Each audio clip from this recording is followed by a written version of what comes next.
camp in one word, it's fantastic. Oh, from now on, I'm coming every year. Every year? Every year. Boot camp is awesome. Inspiring. Phenomenal. Game changer. Kick ass. Extremely educational. I had no idea about anything regarding marketing. I just learned so much. You're hurting yourself by not coming. Book your reservations now.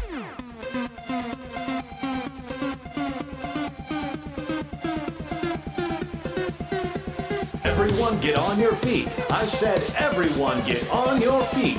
And welcome to the stage, Robin. This conference really is about taking your business, your income, your profits, your services to a higher level. I believe you can double your business with these 5 ideas that I'm about to share with you. ABCD, above and beyond the call of duty. That's what Robin does for us and for everyone in this room. There's so much success in this room. Proof is in the pudding is right here. Great time, lots of content. Speakers were phenomenal. You got to have a product. You got to have a plan. The most important thing you need to succeed in any business, anything you do, are people. You can have that serious adult conversation with your clients, not about boxes or software, but about what is really hurting them right now, then they will value that. You don't like your life and where it's been? Okay, fine. Only 2 things are going to change it. Either something new is going to come into your life or something new is going to come from within. And when you get that, everything changes. It is not the management of product or service delivery, it is the management of emotional outcome. Innovation is what separates you from competition. The first step into changing your lifestyle of your business to where it's a lifestyle, not to work 20 hours a day, 15 hours a day, is to free up and learn and get this business automated and get it self-running. That's what we will teach you. For the first timers, let me explain a little bit about the Better Your Best competition. All right, so these people have literally doubled their top line sales, tripled their bottom line profits. That's the average for the group up here, and they did it in 1 year's time. We increased our gross sales by over $260,000, which is a 155% increase over 2011. Our profits were up 212%. The owners' salaries were 3 times the level they were in 2009. I increased GP 21 and net profit 197. So we literally doubled our recurring revenue. We are on the cusp of breaking $1 million. 22 new monthly recurring revenue clients, $695,000 in annual revenue. The stuff works. The winner of the Better Your Best competition and my new spokesperson for 2013 is Jennifer Holmes. I committed I would become a student of Robin Robbins Marketing. When you do that, life changes, my friends. The shackles come off. When the student is ready, the teacher appears, and my teacher was Robin. It has been a pleasure serving you. I hope this exceeded your expectations. Thank you very much, and wow. Thanks, guys. Thank you.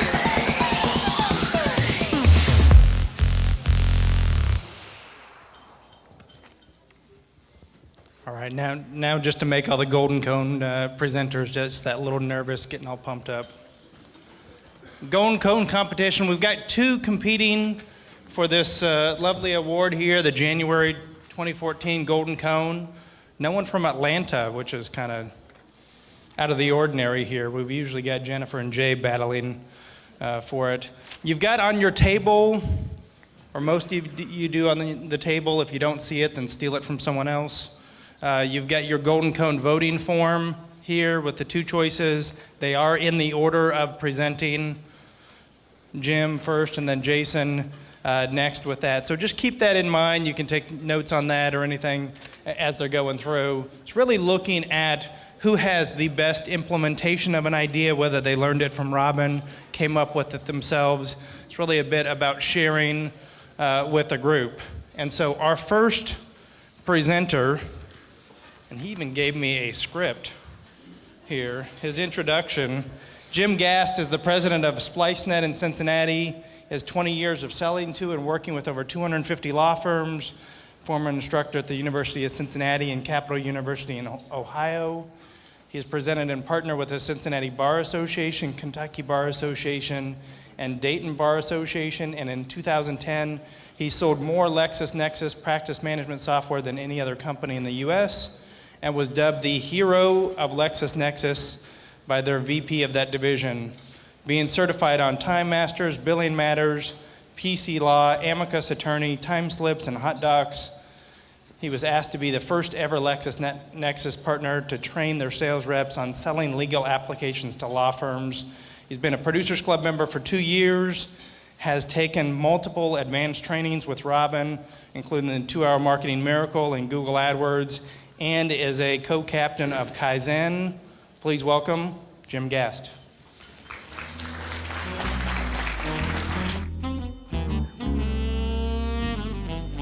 Thanks a lot. I appreciate that, Jeff. So let me ask you a question here. Who would like to get more highly qualified leads out of their website? Raise your hand. Show of hands. You know, who's getting leads off their website right now? Show your hands. Put them back down. Who thinks you're getting enough? Exactly. Nobody thinks they're getting enough leads off their website. So what I've done is I've developed a process on how to sleuth out more leads off of your website.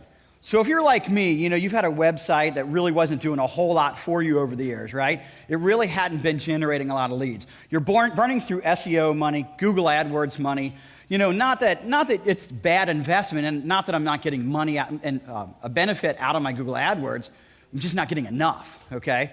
You're seeing people hit your website and they're bouncing off of it, and you look at the things that they're searching on and you realize, hey, I sell that. Why aren't they coming to me? Why aren't they calling me? Why aren't they filling out my form, right?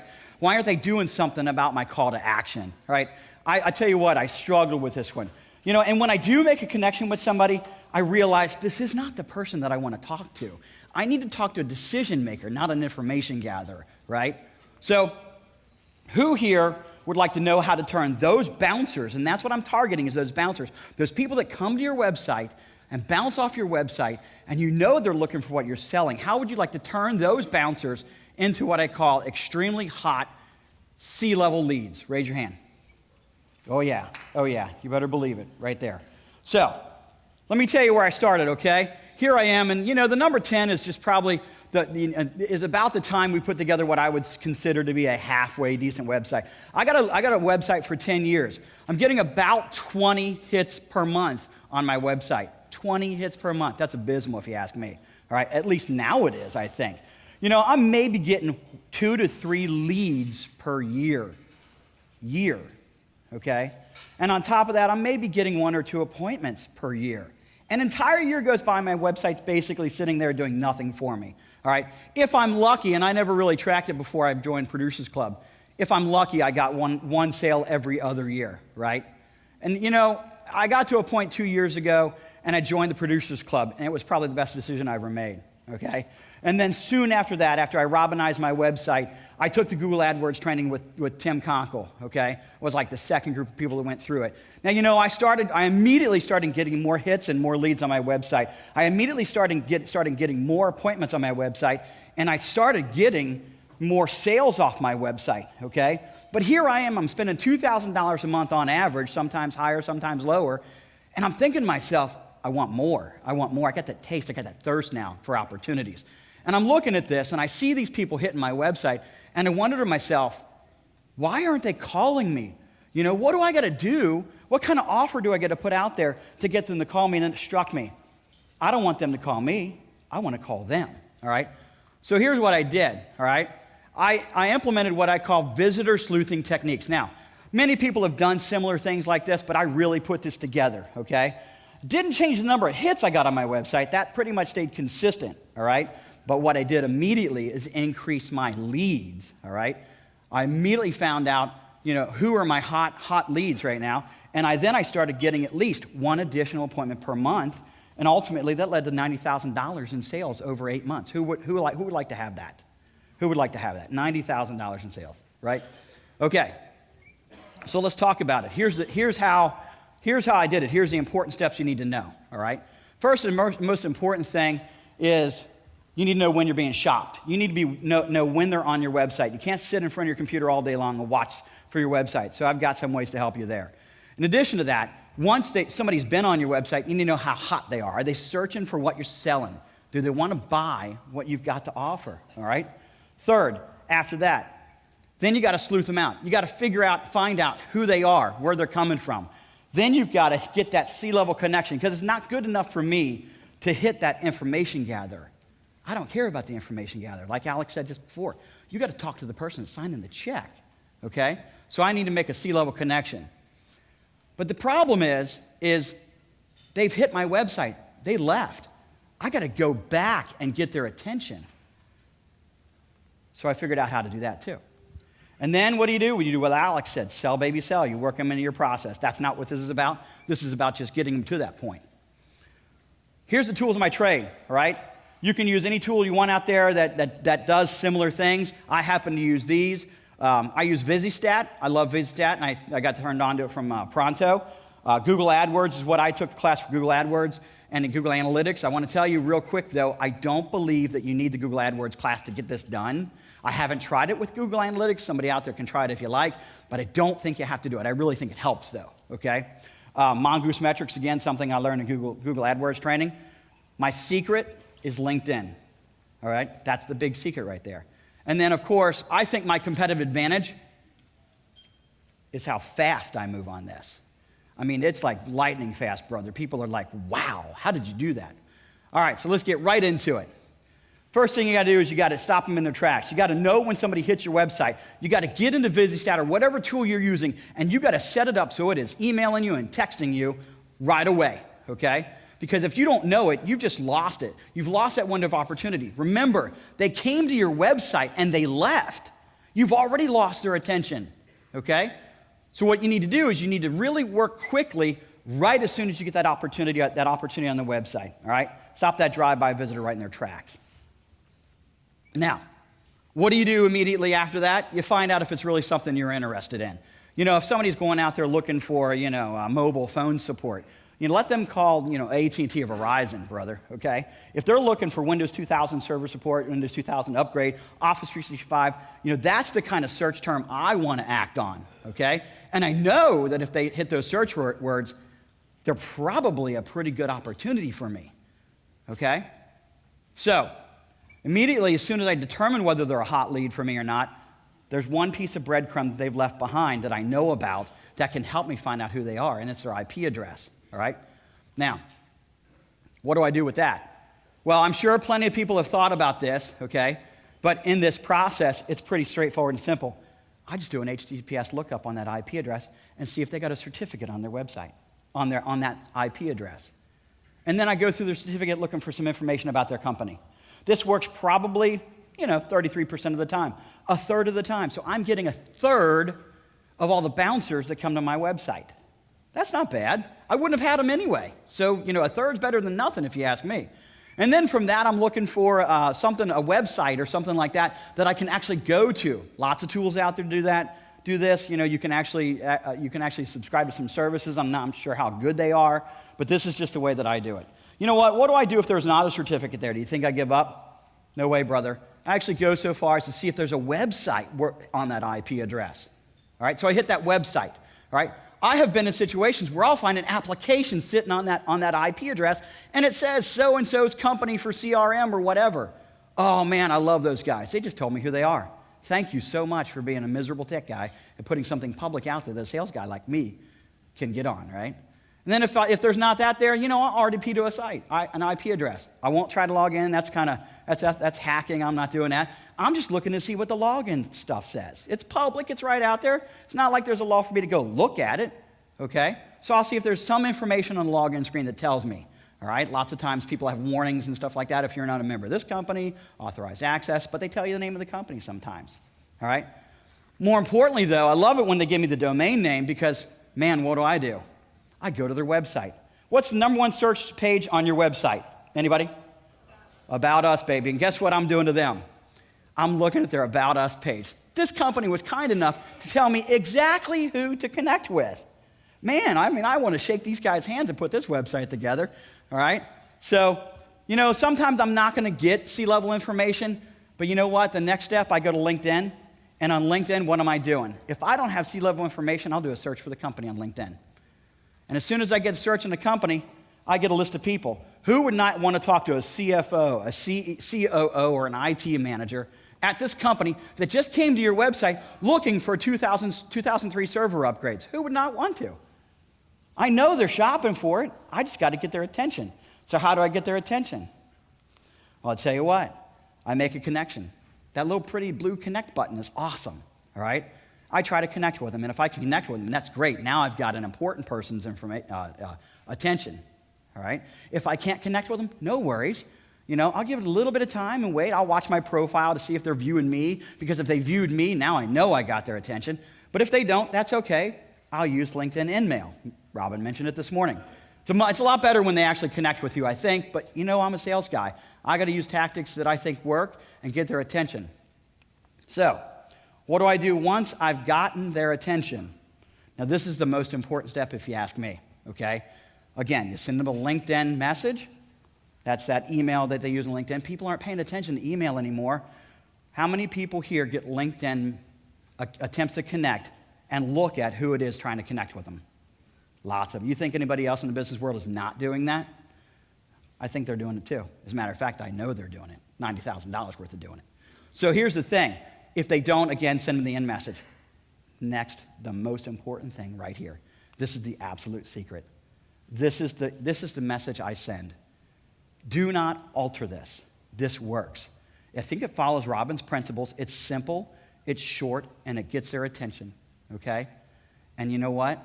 If you do follow something like this, well, before I go to there, the only thing I suggest you change, of course, are the search terms that they used, the company name, and the person's name you're addressing.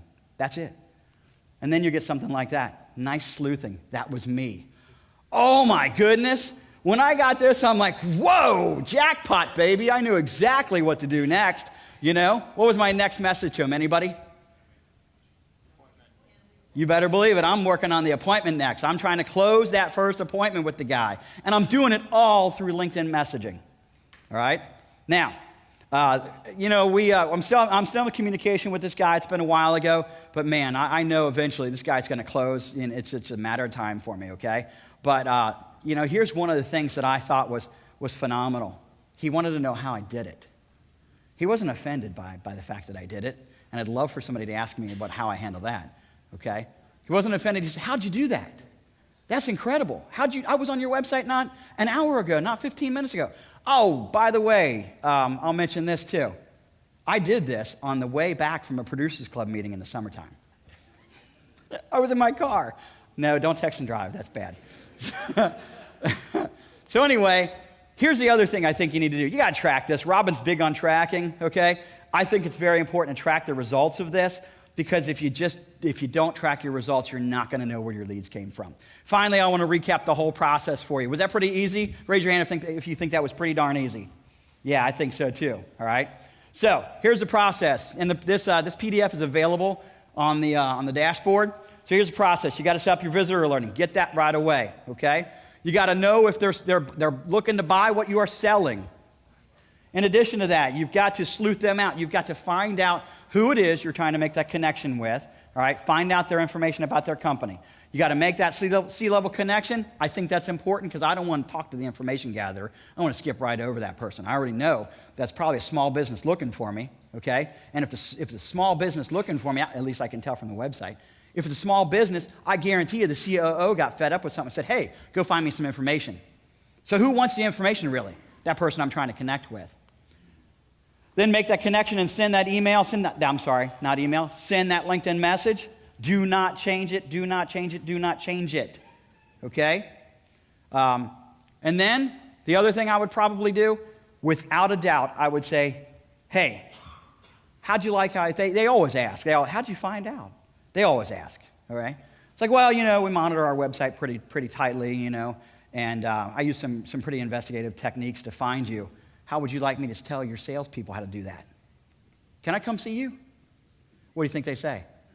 Every time, baby, they want to know. That Dick Gladden guy from Louisville, man, he was like, I'm telling him I'm driving back from Nashville. He's like, can you stop on the way back? I said, no, brother. All right, guys, my name's Jim Gast. Who thought that was worth something? Raise your hand.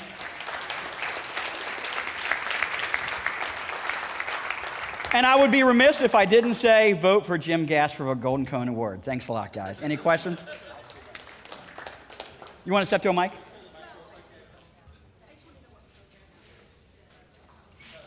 Oh, this is Prezi. Yeah, it's Prezi. And I want to say I just learned how to use it in this presentation. I think it's incredible. It doesn't do as much as PowerPoint, though. Anybody else? Thanks a lot, guys. Vote for me.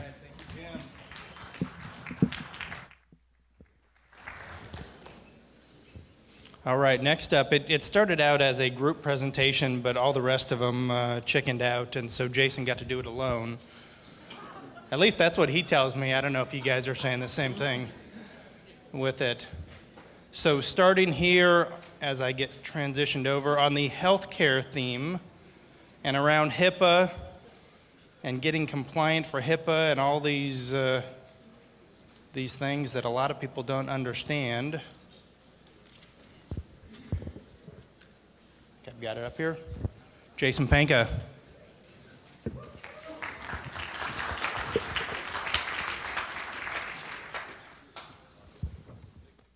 Hello, I'm Jason Panka. I am part of Weiser's Minions Accountability Group, sitting right over there, and I got elected to speak on our behalf to talk about our HIPAA blueprint. So if I win, I'm taking all the credit. If I don't, I'm going to blame them and Chris, because it was all his idea. So, all right, well, why bother with HIPAA compliance? Well, for one, it's the law. As of January 25th of last year, they released a final omnibus rule. It basically said that a business associate of a covered entity had to comply with HIPAA. So if anyone in the room is working with a medical company and they're billing insurance, and they need to be compliant and you need to be compliant. So you don't have a choice, you have to do this. Being HIPAA compliant as an MSP is also something that can set you apart from your competition. It's not extremely hard, but it's a lot of work. There's a lot of reading, it's a lot of terminology, a whole other industry you're gonna have to get into. A lot of MSPs aren't gonna do that. They're just gonna stick their head in the sand and their butt in the air and just try to ignore it. Now, the other thing is, medical is a good industry to get into. It's a great vertical. It's not going away. It's going to be around for a while. It's not getting smaller. It's going to get larger.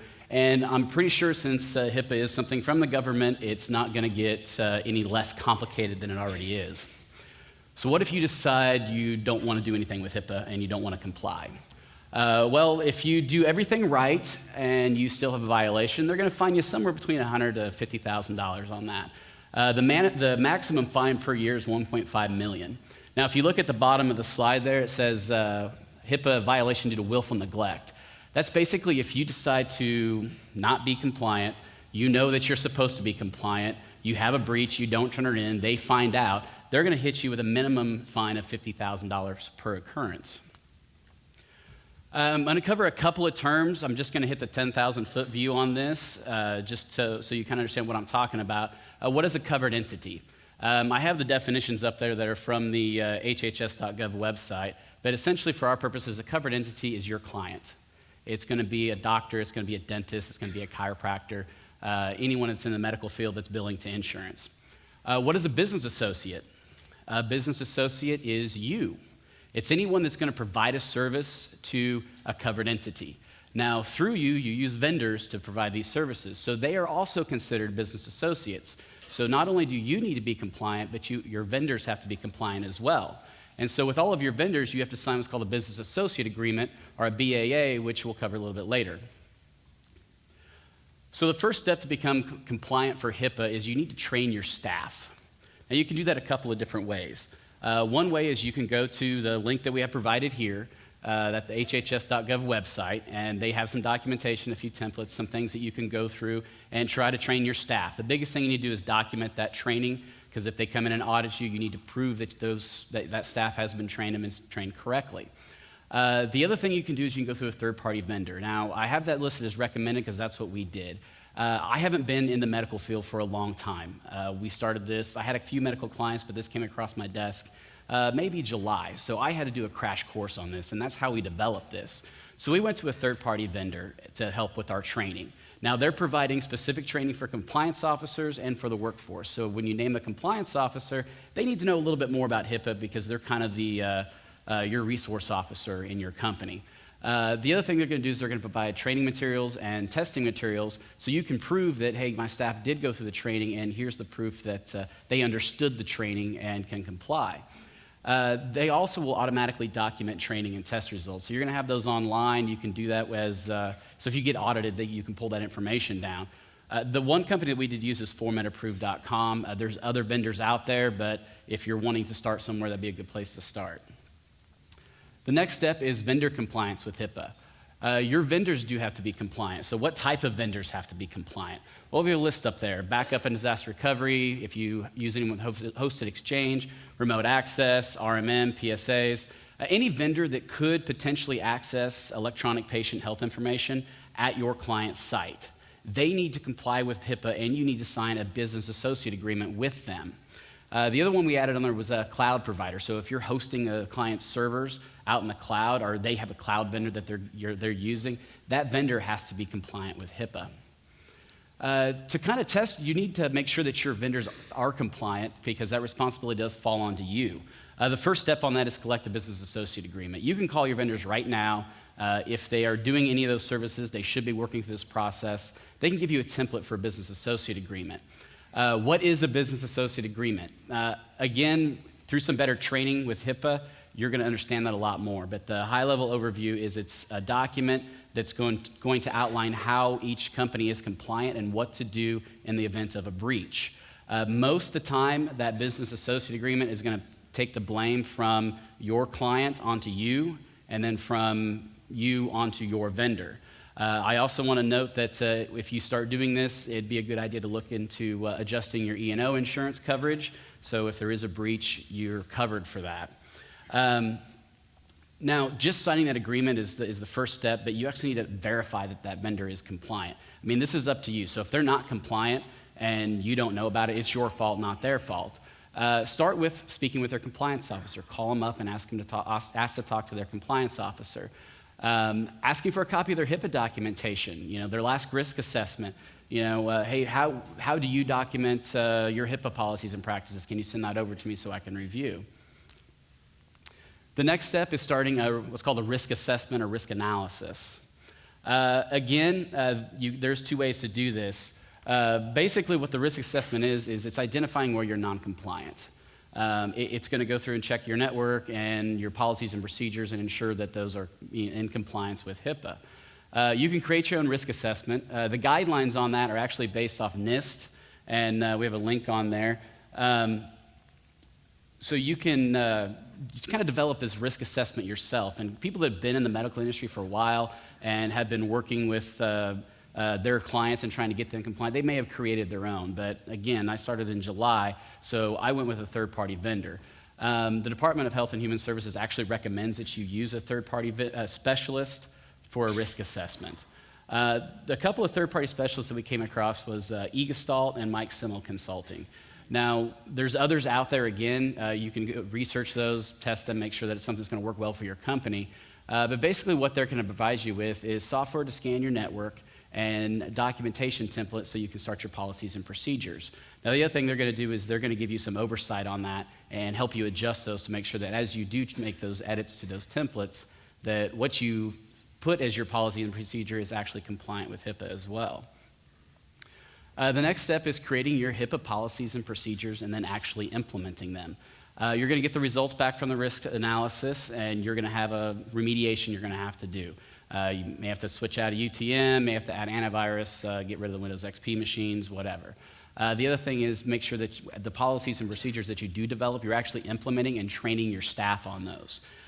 These 4 steps will get you compliant, but compliance is an ongoing process. It's not something you do once and then walk away from. But that's the same thing for all of your potential clients as well. When creating those policies and procedures, you can do those a couple of ways. The HHS.gov website has some templates on there you can use, but you're not getting any feedback. Third-party experts, that's what we recommend. Again, there's a couple up here. They're going to provide you with that feedback on that documentation. The biggest lessons that we learned from this, by going through compliance, we understand compliance. So I'm going to understand I understood how to serve my potential clients to help them become compliant. And by going through this, one little tidbit is it's really, you can get the CompTIA security trust mark pretty easily. Chad in our group has gone through that process, and when he was going through a lot of the HIPAA documentation, in the risk analysis, it ended up being really close to that. And so that's something else that you can market to your clients.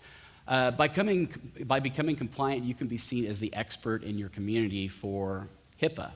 Now, yeah, you may have just been doing it for 6 months, but they haven't been doing it at all. So to them, you're the expert. Also, if you don't go through this, your competitor might. And so if you have a medical client right now and you're not compliant and you haven't been talking to them about being compliant and your competition does, that's going to immediately discredit you with anything that you're going to bring to the table on that. And the opportunity isn't just for covered entities. I mean, there's other business associates that you can help with that. Think of other vendors, just like with the pumpkin planting, other vendors that service your clients. Well, if they service the medical community, they have to be compliant. So you can help them get into compliance and then potentially work with some of their clients and get some leads on that through a joint venture. So once you become compliant, you go through all this process, so what do? Well, you want to start monetizing this, and so you want to start selling it. Well, the first thing that I did was I drafted a letter that basically was an announcement that went out that said, hey, look, here's some issues that you should be aware of for HIPAA compliance. Here's a couple of scare stories. And hey, by the way, I am compliant and I can help you get compliant. Just contact me and we'll walk you through that process. The results that I got from sending out that letter, I sent it to 50 cold prospects. I got 5 responses, set 5 appointments. I did close 2 of those deals. The other 2 wanted to wait after the first year, so I'm still working on those. But off those 2 deals, new business was $46,000 and some remediation, and then the initial risk assessment. Also $77,000 in MRR from those 2 clients. There was a couple of us that contacted just our current medical clients. Out of that, we had 7 medical clients that we have gone through the process already. Started at $56,000 in sales up front, and then we were able to generate $254,000 in MRR. There was a couple of clients that were smaller clients, but because of the compliance, they became larger clients for us. When you go through this and you're working with these third-party vendors, most of them want to also get access to covered entities. And so as you go through this process, they're going to give you some options to say, hey, you can go and sell this to your clients. We'll help you with the risk assessment, and you can mark it up and do whatever you want. But the main thing you want from it is the remediation. So as they go in and find all these problems and they present a report, you can then go through and say, oh yeah, I can quote right off this report and get this taken care of for you. So by becoming compliant, you're not only coming up to speed with the law and doing what's right for your client, but you're also developing another revenue stream that you can get from that. I've had really good success with this. I'm going to be verticalizing in HIPAA or in medical, and so is several other people in our group. I hope that it's something that was very useful for you and that you can take back with you and generate a little bit of income from it. Vote for me. If not, blame Chris. Thank you very much.